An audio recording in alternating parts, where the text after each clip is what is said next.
ಉಪ್ಸಾರು ರೆಸಿಪಿ ತೋರಿಸ್ತೀನಿ ಬನ್ನಿ. ನಾನು ಟೊಮೊಟೊ, ಹಸಿಮೆಣಸಿನ್ಕಾಯಿ, ಹೆಸರು ಕಾಳು, ಬೇಳೆ ಇದಿಷ್ಟನ್ನು ಬೇಯಕ್ಕೆ ಇಟ್ಕೊಂಡಿದ್ದೀನಿ. ಬೆಂದ ನಂತರ ಸೊಪ್ಪನ್ನು ಹಾಕೋಣ. ಇವಾಗ ಟೊಮೊಟೊ, ಹಸಿಮೆಣಸಿನ್ಕಾಯಿ ಸಪ್ರೇಟ್ ಮಾಡ್ಕೊಳ್ಳಿ, ತೆಗೆದಿಟ್ಕೊಳ್ಳಿ. ಖಾರ ರುಬ್ಬಕ್ಕೆ ಕಾಳು ಈ ಥರ ಬೆಂದಿರಬೇಕು. ಆನಂತರ ಕ್ಲೀನ್ ಮಾಡ್ಕೊಂಡಿರೋ ಸೊಪ್ಪನ್ನು ಹಾಕಿ, ಸೊಪ್ಪು ಬೇಯಕ್ಕೆ ಎಷ್ಟು ಬೇಕು ಅಷ್ಟು ಮಾತ್ರ ಉಪ್ಪನ್ನು ಹಾಕಿ, ಜಾಸ್ತಿ ಹಾಕ್ಕೋಬೇಡಿ. ಬೆಂದ ನಂತರ ಒಂದು ತೂತು ಪಾತ್ರೆಗೆ ನೀಟಾಗಿ ಸೋರಿಸ್ಕೊಳ್ಳಿ.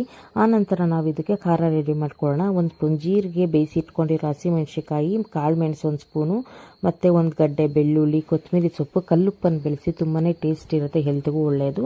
ಇದಿಷ್ಟು ಹಾಕಿ ಬಸ್ತಿರುವಂತಹ ನೀರನ್ನು ಹಾಕಿ ಖಾರನ ನೀಟಾಗಿ ಪೇಸ್ಟ್ ಮಾಡ್ಕೊಳ್ಳಿ. ಈ ಥರ ರೆಡಿ ಆಗುತ್ತೆ ಪೇಸ್ಟು. ಆನಂತರ ನಾವು ಬಂದು ಇದಕ್ಕೆ ಅದೇ ಜಾರ್ಗೆ ಬೇಯಿಸಿಟ್ಕೊಂಡಿದ್ವಲ್ಲ ಟೊಮೊಟೊನ ಹಾಕಿ ನೀಟಾಗಿ ಗ್ರೈಂಡ್ ಮಾಡಿ ಅದನ್ನು ಸಾರೊಳಗೆ ಹಾಕ್ಕೊಳ್ಳಿ.